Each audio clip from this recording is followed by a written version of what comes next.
네, 오늘 구속전쟁 17번째 시간을 함께 합니다. 오늘 말씀의 제목은 기다림의 여리고 전쟁이라고 하는 제목으로 여러분들과 함께 말씀 나누도록 하겠습니다. 우리가 지난 시간에 이스라엘 백성들이 요단을 건넜습니다. 요단이라고 하는 의미는 죽었다라고 하는 말입니다. 그리고 나서 하나님이 그들을 전쟁의 자리로 바로 인도하시는 것이 아니라 그곳에서 할례를 치르게 하시는 것이죠. 길갈이라고 하는 곳에서 할례를 합니다. 이스라엘 사람들의 상징인 것입니다. 그러면 그들이 잘 순종했습니다.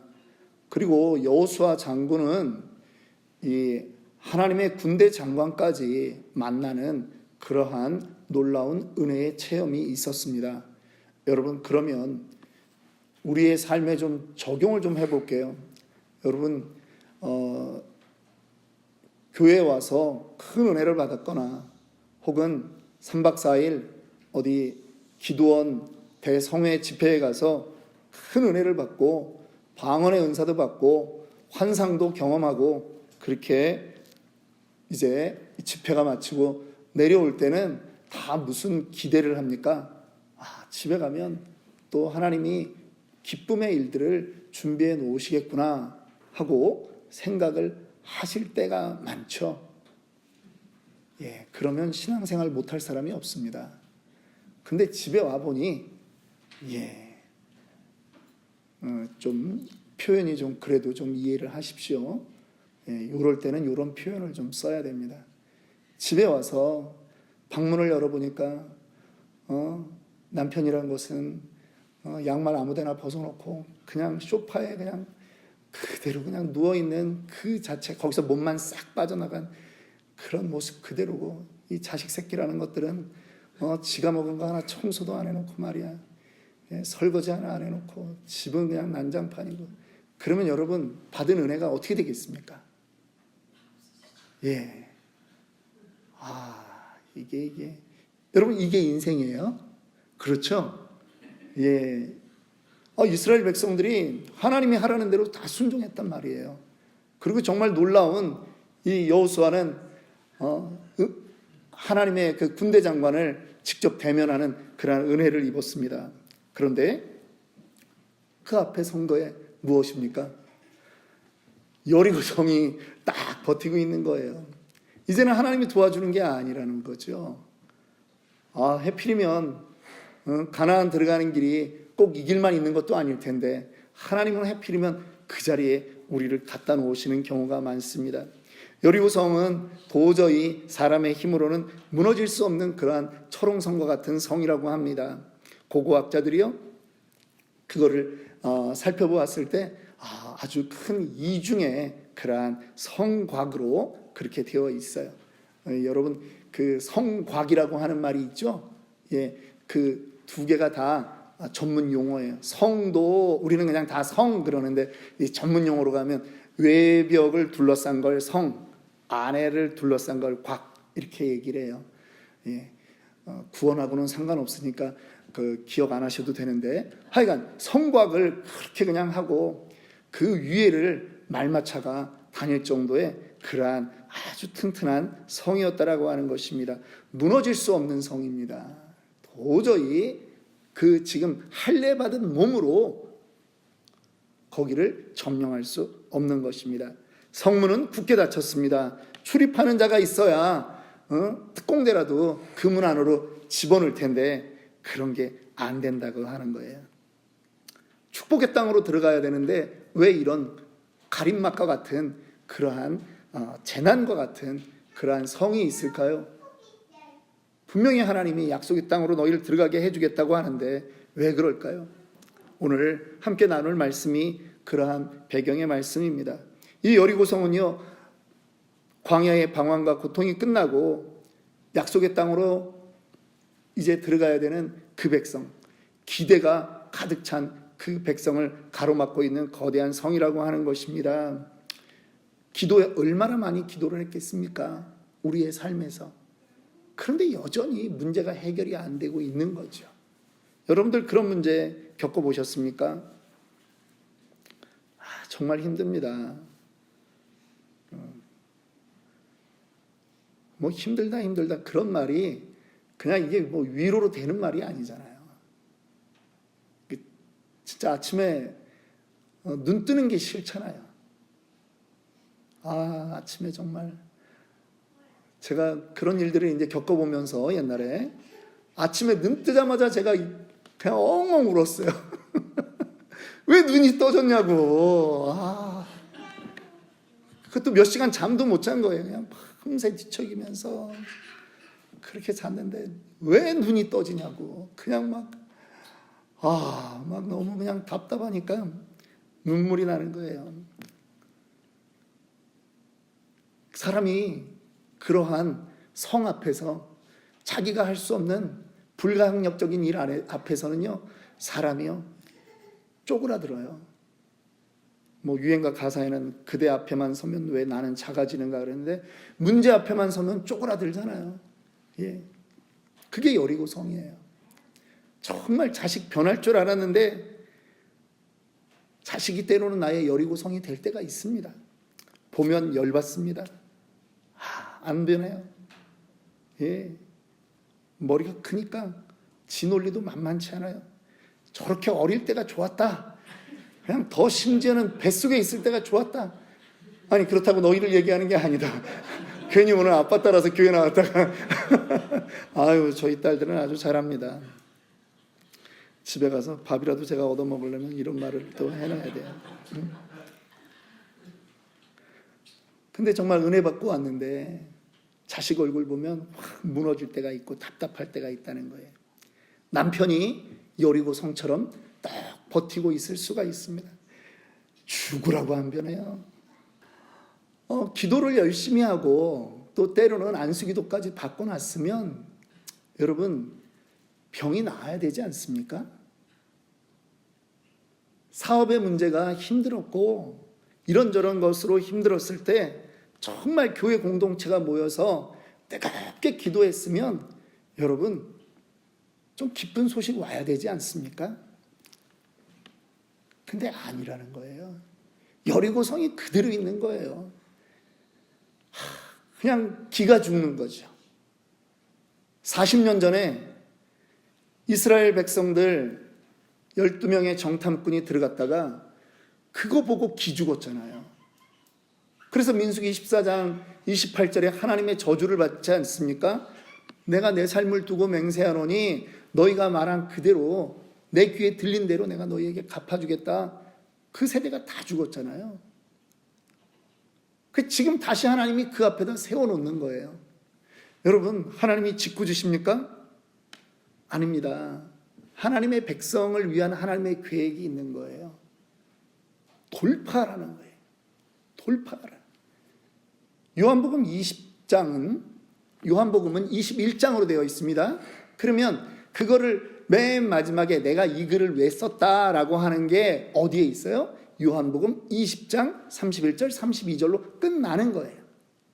그런데 넘어가니까 21장이 한 장 부록처럼 더 달려있는 거죠. 그런데 그 장면이 무엇입니까? 예수님을 3번 부인했던 그 숯불 옆에서 부인했던 베드로를 예수님이 숯불 피워놓고 그 자리에서 다시 확인하잖아요. 네가 나를 사랑하느냐? 주님이 3번 물으신다고요. 여러분 모세가 누가 두려워서 도망갔습니까? 바로가 무서워서 도망갔습니다. 살인죄를 저질렀잖아요. 비록 왕자이지만. 근데 40년 뒤에 하나님이 안 만났으면 좋겠는데 바로 앞에 세워두시는 거예요. 바로 앞에.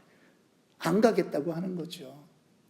근데 하나님이 우리를 그리스도의 장성한 분량까지 인도하는 성장시키는 방법은요, 회피의 방법이 아니라 돌파의 방법을 하나님은 사용하신다라고 하는 것을 믿으시기 바랍니다. 문제는 여전히 우리에게 주눅들게 만들고 좌절하게 만들지만 하나님이 그 문제 앞에 다시 세우시는 것은 하나님이 할 수 있다라고 하는 거예요. 네가 아니라 내가 한다라고 하는 것을 보여주는 것입니다. 하나님이 여기까지 데리고 왔어요. 불가능한 거 이스라엘 백성들 눈에도 보여요. 하나님이 왜 이렇게 하시나 회의가 들 때가 있어요. 그런데 아니에요. 하나님은 가능성이 없는 그 시간에도 하나님만 바라봐라, 이거를 원하시는 거예요. 이스라엘 백성에게. 이게 믿음이라는 거죠. 이게 믿음이에요, 여러분. 다시 한번 그 앞에 서는 게 믿음이라는 것입니다. 여러분, 우리가 이런 밝은 전구, 이제는 뭐 LED 시대, 이거 몇만 시간을 가도 안 꺼진다 그러잖아요. 전기가 안 나간대요. 그런데 이걸 처음 이 벌브, 이거 전구를 만들 때 누가 만들었습니까? 에디슨이 만들었어요. 에디슨에게 몇 번의 실패가 있었습니까? 1000번이 넘는 실패가 있었어요. 그래서 사람들이 포기할 줄 알았어요. 그런데 에디슨은 얘기하잖아요. 나는 지금 999가지가 안 된다는 것을 알았을 뿐이지 이게 실패라고 얘기할 수 없다라고 하는 거예요. 도전하라는 거예요. 믿음은요, 여러분, 믿음은 하나님이 다 치워놓은 그냥 장밋빛 주단을 깔아놓은 그 길을 가는 게 아닙니다. 그러면 성장이 없는 거예요. 성화가 없는 거예요. 그래서 우리는 믿음의 싸움을 하는 것이죠. 하나님이 그 백성들에게 확인하고 싶은 것이 있습니다. 다시 바라보는 그 여리고성, 너는 누구를 의지하냐? 라고 하는 것입니다. 그런데 하나님이 그 여리고성을 무너뜨리는 방법을 아주 희한하게 말씀하십니다. 6일 동안 계속 돌아라. 계속 돌아라. 말하지 말고 돌아라. 7일째는 몇 번을 돌아요? 7번을 돌아라. 주여, 걷기도 힘든 장정들을 지금 그렇게 돌으라고 말하고 있는 것입니다. 이해하기 어렵습니다. 우리의 인생을 살다가 여러분, 이해하기 어려운 일들을 많이 만나잖아요. 다 여리고성 앞에 있는 우리의 모습들이라는 것입니다. 하나님은 이해할 수 없는 길에서도 우리에게 요구하는 것이 있어요. 무엇? 하나님만 바라봐라. 하나님만 의지해라. 그겁니다. 그래서 이스라엘 백성들의 이 여리고 전쟁은 기다림의 전쟁인 거예요. 우리는 할 수 없는 걸 우린 정답을 알아요. 그래서 기다림의 전쟁이 되는 것입니다. 믿음의 싸움이 되는 것입니다. 믿음 없이는 기다릴 수 없거든요. 포기하라는 얘기가 아닙니다, 여러분. 기다림에 두 가지 모습이 있는데 어떤 사람은 완전히 포기하고 그냥 널브러져 있는 거예요. 그게 아니라 우리가 말하는 기다림은 하나님이 하실 기대를 내려놓지 않는 거예요.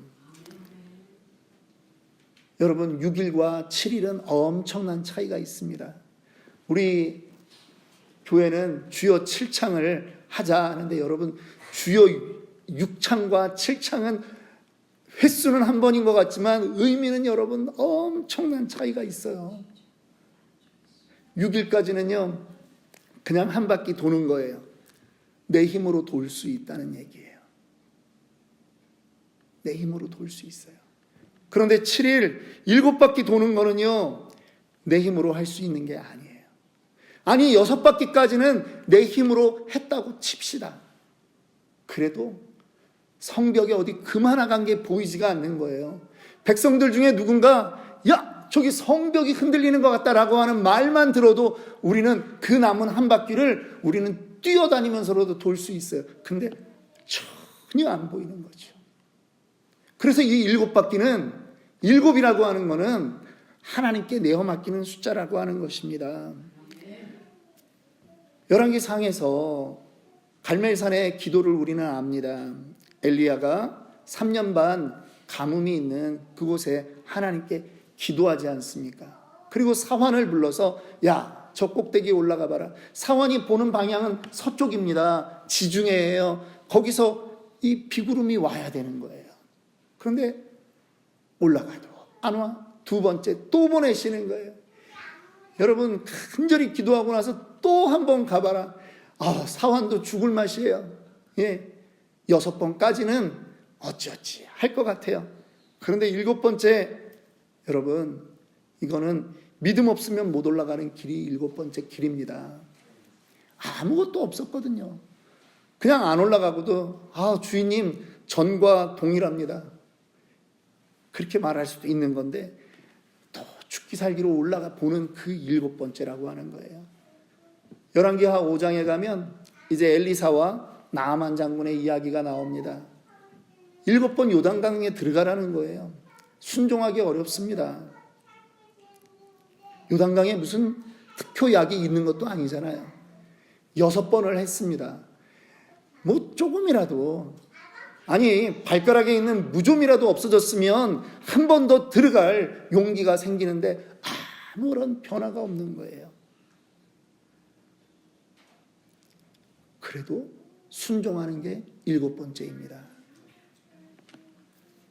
그거는 그 7번은요, 하나님 응답 안 주시면 이 자리가 나의 죽음의 자리가 되겠습니다라고 하는 거예요. 또 하나님은 그 백성에게 요구하십니다. 나팔을 불어라.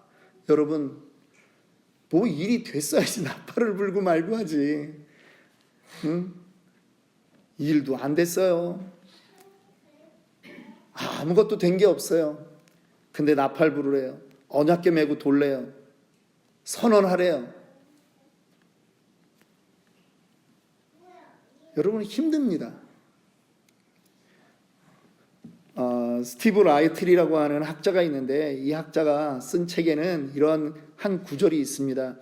여리고 성이 무너진 것보다 더 큰 기적이 한 가지가 있는데 그것은 유태인들이 입 다물고 돌았다라고 하는 게 가장 큰 기적이다. 유태인들은 불평불만이 있으면 언제나 떠들 수 있는 사람인데 그들이 원망하지 않고 돌았다라고 하는 게 오히려 더 큰 기적이다, 이렇게 말하는 것입니다. 여러분, 우리는 문제가 해결이 안 될 때요, 원망하고 싶어집니다. 누군가에게 책임을 전가하고 싶어집니다. 그런데 아닙니다. 하나님은 원망하지 말라고 해요. 원망하다 멸망당한 그러한 사람들 이해를 꼭 들어주시는 것입니다.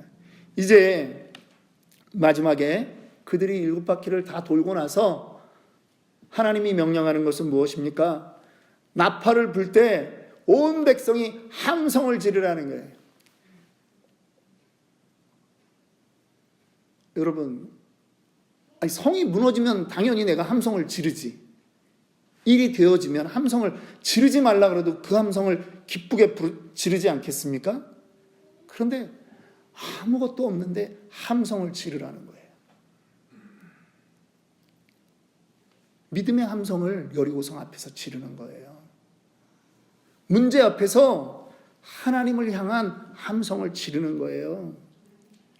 여러분, 기도할 때 제가 늘 강조합니다. 우리 교회 제발 통성으로 기도해 주세요. 통성으로 기도해 주세요. 그렇게 통성으로 기도할 수 있는 날도 여러분 길지 않아요. 우리 인생에서 통성으로 힘내서 기도한다, 그거 그렇게 오래 할 수 있는 게 아니더라고요. 그런데 성경에 나와 있는 대부분의 기도는 다 통성 기도예요. 그리고 제가 바라는 건 여러분들의 그 소리 때문에 옆 사람이 힘을 내기를 원하는 거예요. 1도만이라도 나의 소리 때문에 누군가가 지친 형제가, 지친 자매가 힘을 낼 수 있다면 소리 더 내자고요. 목사라서 칠창하고 목사라서 통성기도 하는 게 아니라 우리가 서로 공동체로 사랑하기 때문에. 그래서 그들이 소리 지를 때 기쁨으로 질러야 되는 거예요. 우리는 이미 하나님이 하실 일을 믿고 소리내는 사람입니다. 그래서 우리의 기도는요, 뜨거워야 돼요. 우리의 예배는 뜨거워야 돼요. 주일날 예배를 마치고 우리가 또 내일 걱정을 생각하면 내일도 페이먼을 해야 되는 일이 있어요. 내일도 누군가를 또 만나서 어려운 일이 있어요. 그러나 이겼습니다. 승리를 우리는 확신하기에 우리는 힘차게 찬양하는 거고 그 예배가 축제가 되는 거예요.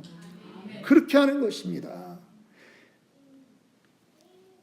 우리가 오늘 본문은 읽지 않았지만 여호수아서 6장 26절에 보면 여호수아가 그때에 맹세하게 하여 이르되 누구든지 일어나서 이 여리고 성을 건축하는 자는, 다시 성을 수복하는 자는 여호와 앞에서 저주를 받을 것이라. 그 기초를 쌓을 때 그의 마다들을 이룰 것이요 그 문을 세울 때 그의 막내 아들을 이르리라 하였더라. 여러분, 이게 나중에 아합 왕이 이 징벌을 받는 거예요. 우리 믿음의 백성들을 막아 세웠던 그 모든 덩어리들 하나님이 완전히 무너뜨렸는데 왜 그걸 다시 세우느냐라고 하는 거예요. 이스라엘 백성들은 그들답지 않게 이번에는 인내했습니다. 기다렸습니다. 원망하지 않았습니다. 입을 닫았습니다. 그리고 묵묵히 하나님께 순종했습니다. 그러므로 그 결과가 하나님이 기쁘게 그 성을 무너뜨릴 수 있는 기초가 되었던 것입니다. 저와 여러분들이 그러한 일에 순종하는, 그래서 돌파의 역사를 여러분들 삶에서 2025년도에 더 많이 경험하는 저와 여러분들이 되기를 주님의 이름으로 축원합니다.